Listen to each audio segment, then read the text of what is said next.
एक बार तथागत भगवान बुद्ध वैशाली से श्रावस्ती जा रहे थे।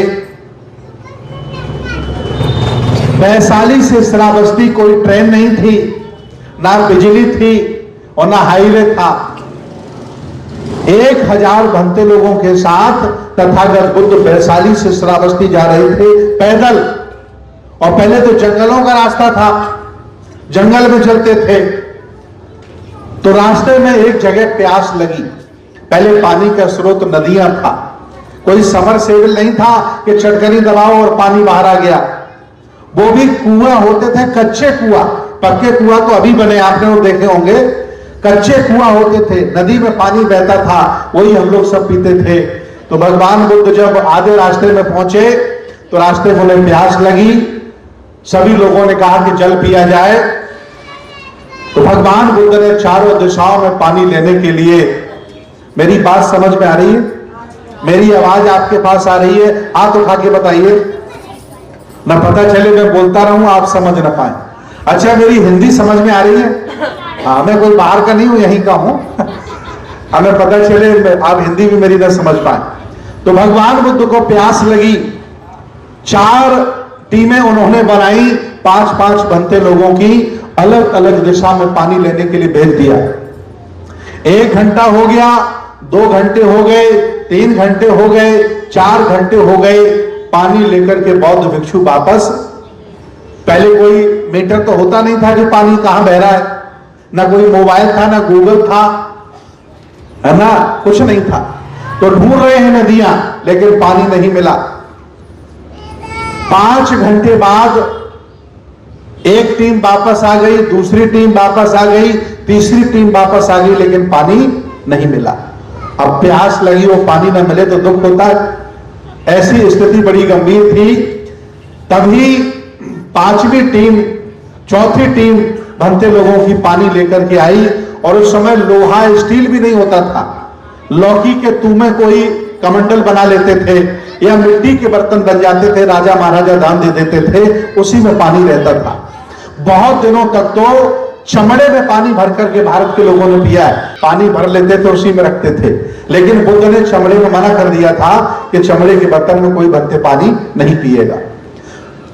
बहुत देर बाद चौथी टीम पानी लेकर के आई और उन्होंने कहा कि हे तथागत बुद्ध, मैं जहां से पानी लेकर आ रहा हूं, यहां जंगली आदिवासियों का एक गांव है। जंगली आदिवासियों का गांव है, नंगे पुंगे घूम रहे हैं और एक कच्चा कुआं है। उस कच्चे कुएं से पानी भर के मैं लाया हूं। लेकिन पता आपको मैं इसलिए रहा हूं कि जिस कुएं से मैं पानी लेकर आया हूं, उस कुएं में जो मिट्टी का पात्र नीचे पड़ा है, जिसमें पानी भर के निकाला जा रहा है, उस कुएं के पात्र में, जिसे आप गांव में बाल्टी कहते हैं, जिस बाल्टी से पानी निकाला जा रहा है, उसके नीचे छेद है। और जब तक हम पानी भर के नीचे से ऊपर लाते हैं, तब तक आधा पानी नीचे गिर जाता है। मुझे 10-15 बार बाल्टी नीचे डालनी पड़ी, मिट्टी का बर्तन, तब जाकर के पानी में भर के लाया। मैंने गांव के लोगों से कहा कि ये जो मिट्टी के बर्तन में छेद हैं, इनको बंद कर दीजिए, समय बहुत लगता है। तो गांव वाले बोले कि नहीं, ये हमारा परंपरागत नियम है। बाबा के जमाने में भी बाल्टी में छेद थे, बाबा के जमाने में बाल्टी में छेद थे और आज भी छेद हैं। हम ये परंपरा बदलने वाले। भंते जी को आश्चर्यजनक बात लगा कि जो परंपराएं हमें लाभ देती हों, उनका पालन किया जाए, लेकिन जिन परंपराओं से कोई लाभ नहीं, उनको पालन करने का क्या फायदा। तो भगवान बुद्ध के जो अनुयायी हैं वो विज्ञानवादी, क्या है, तर्कवादी, नई सोच के लोग हैं। तो कहा कि ये छेद जो बाल्टी में है किसी काम के नहीं, इनको बंद कर दो। तो पूरे गांव ने कहा कि नहीं, आपको पानी पीना है, पी लो, निकल लो, हमें ज्ञान मत दो। बेचारे बंदे पानी लेकर के चले आए। इतनी बात जब भगवान बुद्ध को उन बौद्ध भिक्षुओं ने बताई, तो भगवान बुद्ध को भी आश्चर्यचकित हुआ और उन्होंने कहा कि मुझे ले चलो, आप उसी गांव में मुझे ले चलो, आप नहीं समझा पाए, चलो हम समझाते हैं। तो बड़ी ऐतिहासिक बात है ना, समझ में आ रही है?